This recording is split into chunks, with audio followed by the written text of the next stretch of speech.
اعوذ باللہ من الشیطان الرجیم بسم اللہ الرحمن الرحیم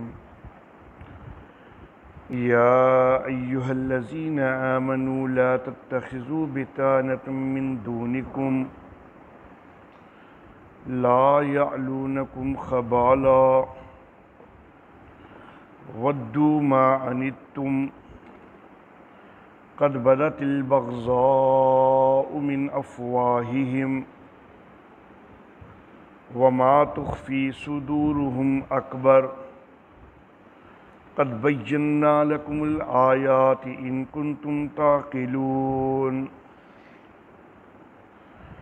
ہا انتم اولائی تحبونہم ولا یحبونکم وتؤمنون بالکتاب کلہ وَإِذَا لَقُوكُمْ قَالُوا آمَنَّا وَإِذَا خَلَوْا عَزُّوا عَلَيْكُمُ الْأَنَامِلَ مِنَ الْغَيْظِ قُلْ مُوتُوا بِغَيْظِكُمْ إِنَّ اللَّهَ عَلِيمٌ بِذَاتِ الصُّدُورِ إِن تَمْسَسْكُمْ حَسَنَةٌ تَسُؤْهُمْ وَإِن تُصِبْكُمْ سَيِّئَةٌ يَفْرَحُوا بِهَا وَإِن تَصْبِرُوا وَتَتَّقُوا لَا يَضُرُّكُمْ كَيْدُهُمْ شَيْئًا إِنَّ اللَّهَ بِمَا يَعْمَلُونَ مُحِيطٌ صدق اللہ مولانا العلی العظیم وبلغنا نبیہ ورسولہ الکریم۔ اے ایمان والو، نہ بھیدی بناؤ اپنوں کے علاوہ کو، وہ کمی نہیں کرتے تمہاری خرابی میں، وہ پسند کرتے ہیں جو تم کو تکلیف ہو۔ تحقیق واضح ہو چکا ان کا بغض ان کے منہوں سے، اور جو ان کے سینے چھپاتے ہیں تو وہ اس سے بڑا ہے۔ تحقیق ہم نے تمہارے لیے احکام واضح کر دیے اگر تم عقل کرتے ہو۔ تم وہ ہو کہ ان سے محبت کرنا چاہتے ہو اور وہ تو تم سے محبت کوئی نہیں کرتے، اور تم ساری کتابوں پر ایمان لاتے ہو، اور جب وہ تم سے ملتے ہیں تو کہتے ہیں کہ ہم ایمان لائے، اور جب اکیلے ہوتے ہیں تو تمہارے اوپر غصے سے اپنے پورے کاٹ رہے ہوتے ہیں۔ تو کہ مر جاؤ اپنے غصے میں، بے شک اللہ جانتا ہے سینوں کے بھید۔ اگر تم کو کوئی بھلائی پہنچے تو ان کو بری لگتی ہے، اور اگر تم کو کوئی برائی پہنچے یہ اس پر خوش ہوتے ہیں، اور اگر تم صبر کرو اور تقوی اختیار کرو تو ان کا داؤ تمہیں کچھ بھی نقصان نہیں دے سکتا۔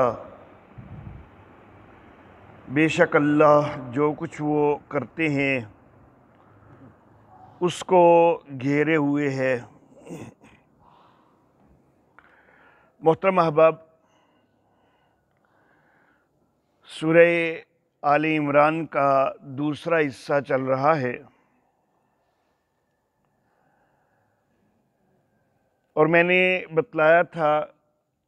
کہ اس دوسرے حصے کے دو مرکزی مضامین ہیں، قتال فی سبیل اللہ اور انفاق فی سبیل اللہ۔ اس حوالہ سے ایک تمہید پیچھے گزر چکی ہے قتال فی سبیل اللہ کے مسئلہ کے لیے، اور آج کے درس کے لیے جو آیات مبارکہ تلاوت کی گئی ہیں ان میں یوں سمجھیے کہ ایک دوسری تمہید جو ہے وہ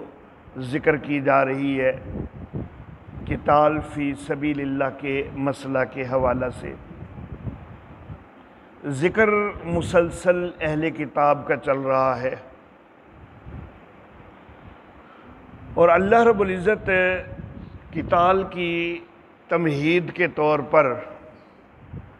اہل ایمان کو کچھ تنبیہات کر رہے ہیں، کچھ زجرات کر رہے ہیں، جن کا حاصل یہ ہے کہ یہود و نصارہ کو دوست نہیں بنانا، ان سے گہری دوستی نہیں لگانی، اتنی گہری دوستی کہ تم اپنے بھید ان کو دینا شروع کر دو، تو یہ ان کے ساتھ قطعاً حرام ہے۔ آگے اس کی ممانعت کیوں ہے، یہ دوستی کیوں منع کی گئی ہے، تو اس کے لیے مختلف اسباب، مختلف وجوہات ان آیات مبارکہ میں اللہ رب العزت نے ذکر فرمائے ہیں۔ یہود و نصارہ سے جو دوستی کی ممانعت ہے، اس کو اصطلاح میں ترک موالات کہا جاتا ہے، اور آگے وہ جو اسباب بیان کیے جا رہے ہیں کہ جن وجوہات کی بنا پر دوستی منع ہے، تو ان کو ترک موالات کی علتیں کہا جاتا ہے کہ ان سے دوستی کیوں نہیں کرنی، اس کی وجوہات کیا ہیں، تو ان کو علتیں کہا جاتا ہے۔ اللہ رب العزت ارشاد فرماتے ہیں کہ یا ایھا الذین آمنوا، اے ایمان والو، لا تتخذوا بطانۃ من دونکم،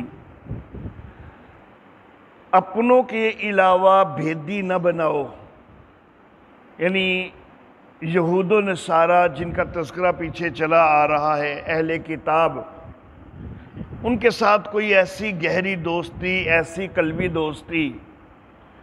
کہ تم ان کو اپنے رازوں میں شریک کرنا شروع کر دو، ان کے اوپر اپنے بھید افشاں کرنا شروع کر دو، تو یہ جائز نہیں ہے۔ یہ اللہ رب العزت نے حکم فرمایا۔ آگے اللہ رب العزت اس کی پہلی علت ذکر فرماتے ہیں، پہلی وجہ یہ ذکر فرماتے ہیں کہ لا یعلونکم خبالا، وہ تمہاری خرابی میں کمی کوئی نہیں کرتے، ہر وقت تمہارے فساد کے، تمہارے بگاڑ کے درپے ہوتے ہیں، کوئی موقع ضائع نہیں جانے دیتے، جب بھی ان کو موقع ملے تمہارے اندر کسی نہ کسی انداز میں خرابی پھیلانے کی، فساد اور بگاڑ پیدا کرنے کی کوششیں کرتے ہیں۔ کبھی وہ سازشوں کے ذریعے، کبھی اپنے حملوں کے ذریعے، کسی نہ کسی انداز میں وہ تمہاری خرابی چاہ رہے ہوتے ہیں،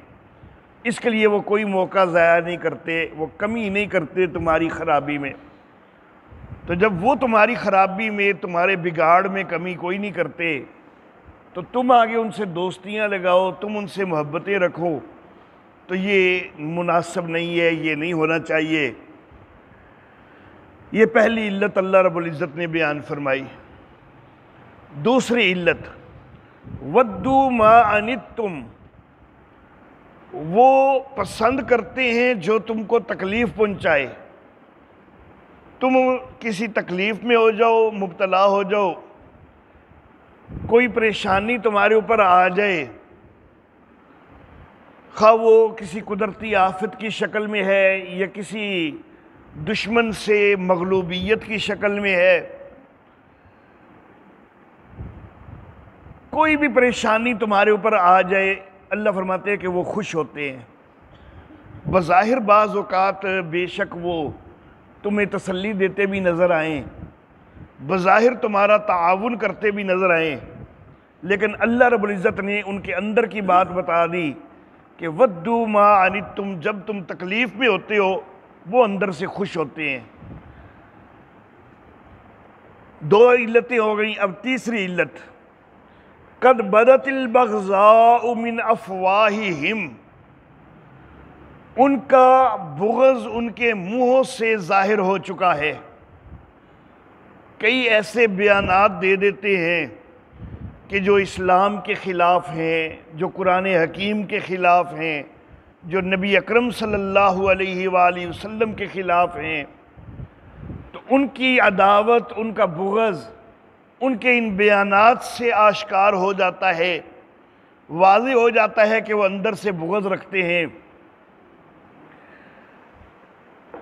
بلکہ اللہ رب العزت نے مزید فرمایا، اسی تیسری علت کا یوں سمجھے کہ دوسرا حصہ، کہ ان کا کچھ بغض تو وہ ہے نا کہ جو ان کے منہوں سے واضح ہو جاتا ہے، جو وہ اپنے بیانات میں ظاہر کر دیتے ہیں، لیکن وَمَا تُخْفِي صُدُورُهُمْ اکبر،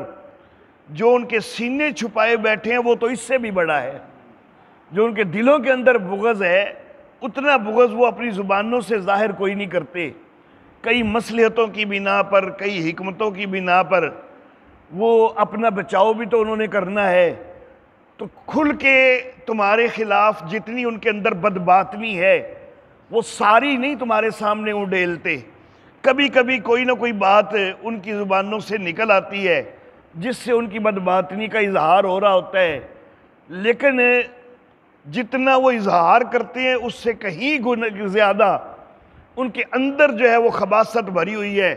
تمہارے خلاف بغض بھرا ہوا ہے۔ اب یہ تین علتیں اللہ رب العزت نے بہت بڑی بڑی ذکر فرمائیں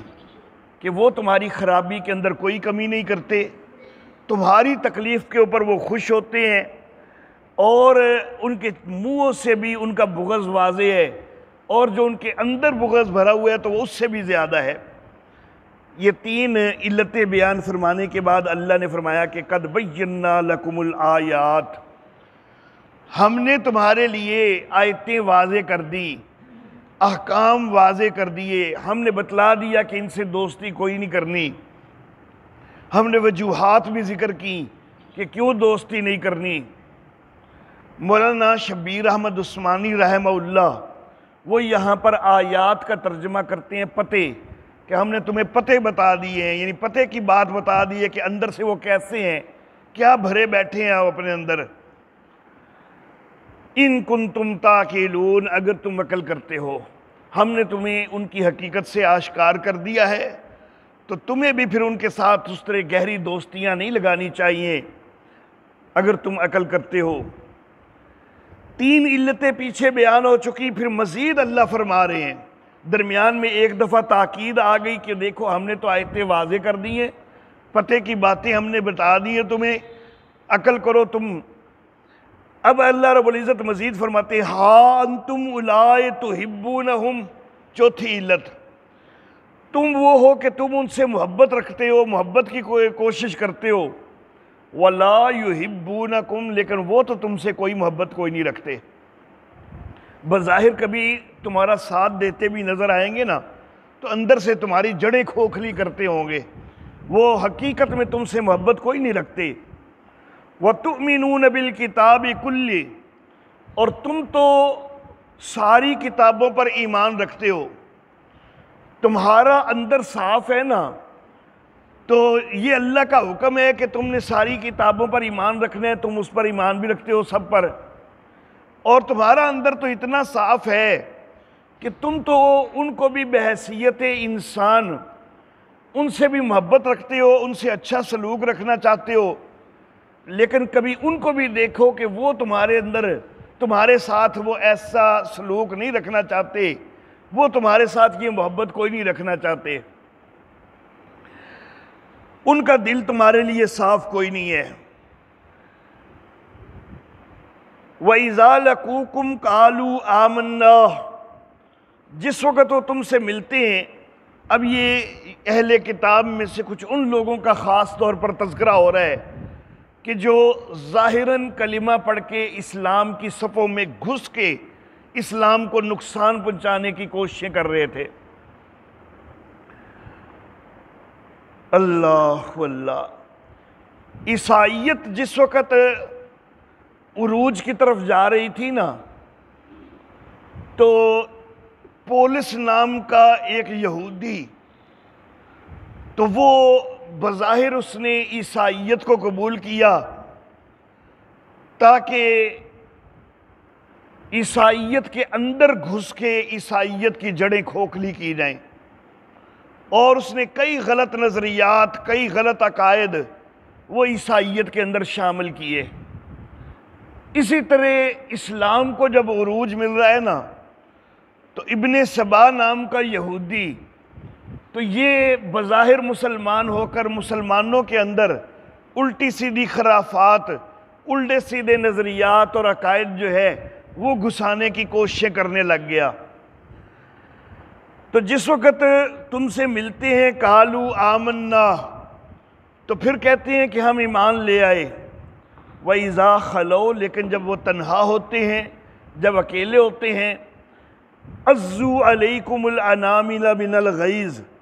تو تمہارے اوپر غصے کی وجہ سے اپنی انگلیوں کی پوریں کاٹ رہے ہوتے ہیں، وٹ چڑھ رہے ہوتے ہیں ان کو، کچیچیاں چڑھ رہی ہوتی ہیں ان کو، وہ تمہارے اوپر غصے سے پاگل ہو رہے ہوتے ہیں جس وقت وہ اکیلے ہوتے ہیں، اور اپنی تنہائیوں میں تمہارے خلاف منصوبہ سازیاں کر رہے ہوتے ہیں، تمہارے خلاف وہ طریقے نئے سے نئے ڈھونڈ رہے ہوتے ہیں کہ کس طرح مسلمانوں کی صفوں کے اندر گھس کے ان کو زیادہ سے زیادہ نقصان پہنچانا ہے۔ قُلْ مُوتُوا بِغَيْظِكُمْ، اللہ رب العزت فرماتے ہیں کہ اے نبی آپ کہیے کہ اپنے غصے میں مر جاؤ۔ تم جو یہ اندر اپنے بغض رکھے ہوئے ہو، تو اس بغض کا خود تمہیں نقصان ہے کہ اپنے آپ کو کڑ کڑ کے ختم کر رہے ہو، جل جل کے سڑ سڑ کے مر رہے ہو۔ مرو اپنے غصے کے اندر، تمہارا یہ غصہ مسلمانوں کو نقصان نہیں دے سکتا۔ اور یوں میں کئی دفعہ عرض کر چکا ہوں کہ مسلمان واقعی مسلمان بن جائے، حقیقی معنوں میں مسلمان بن جائے، تو پھر کسی کافر کا غصہ، کسی کافر کی دشمنی وہ مسلمان کو کبھی نقصان نہیں دے سکتی۔ یہ ہمیں جو اس وقت کفار مغلوب کرتے نظر آتے ہیں، تو وہ اس لیے کہ ہم حقیقی مسلمان نہیں رہے، ہمارے اندر وہ چیز موجود نہیں رہی، وہ تقوی موجود نہیں رہا، وہ ہمارے اندر اسلام کی وہ حقیقی رمق جو ہے وہ موجود نہیں رہی۔ اللہ رب العزت ہمیں اپنے اندر صحیح اسلام وہ نافذ کرنے کی توفیق عطا فرمائے، اپنی ذات پر، اپنے وطن پر، اپنے علاقے پر اور پوری دنیا کے اوپر۔ اللہ رب العزت ہمیں اسلام کے لیے صحیح کوشش کرنے اور صحیح اسلام کو اپنے اوپر نافذ کرنے کی اللہ توفیق عطا فرمائے۔ اللہ اللہ، مر جاؤ اپنے غصے سے۔ ان اللہ علیم بذات الصدور، بے شک اللہ سینوں کے بھید جانتے ہیں۔ تمہارے اندر جو خباثت بھری ہوئی ہے، جو مومنوں کی دشمنی بھری ہوئی ہے، جو اسلام سے عداوت بھری ہوئی ہے، تو اللہ اس کو اچھی طرح جانتے ہیں۔ اور ان آیات مبارکہ میں اللہ رب العزت نے اہل ایمان پر بھی واضح کر دیا ہے کہ تمہارے اندر کیا کچھ بھرا بیٹھا ہوا ہے۔ اللہ اللہ، پھر اللہ رب العزت مزید علت بیان کرتے ہیں کہ ان تمسسکم حسنۃ تسؤہم، اگر تمہیں کوئی خیر پہنچ جائے، بھلائی پہنچ جائے، وہ ان کو بری لگنے لگ جاتی ہے، اس پہ ان کو تکلیف پہنچنے لگ جاتی ہے، جلنے کڑنے لگ جاتے ہیں، سڑنے لگ جاتے ہیں۔ وَإِن تُصِبْكُمْ سَيِّئَةٌ يَفْرَحُوا بِهَا، اور دوسری طرف اگر تمہیں کوئی خیر پہنچ جائے، تمہیں کوئی برائی پہنچ جائے، یفرحوا بہا، اس پر یہ خوش ہونے لگ جاتے ہیں۔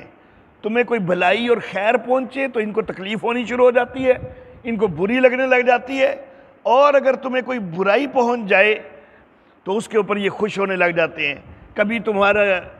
کسی قوم سے مقابلے میں تمہیں کچھ مغلوبیت ہو جائے،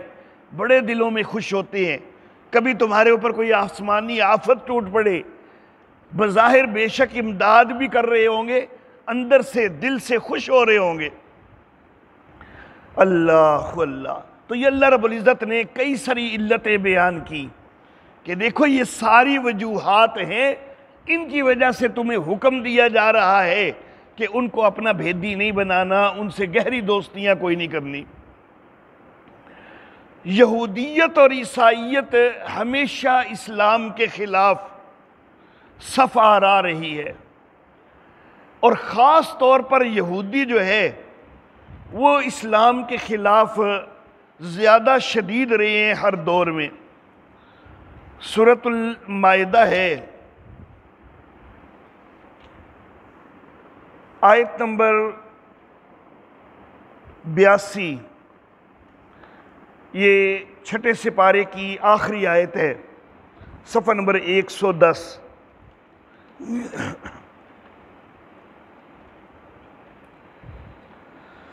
اللہ رب العزت فرماتے ہیں کہ لَتَجِدَنَّ أَشَدَّ النَّاسِ عَدَاوَةً لِلَّذِينَ آمَنُوا الْيَهُودَ وَالَّذِينَ أَشْرَكُوا،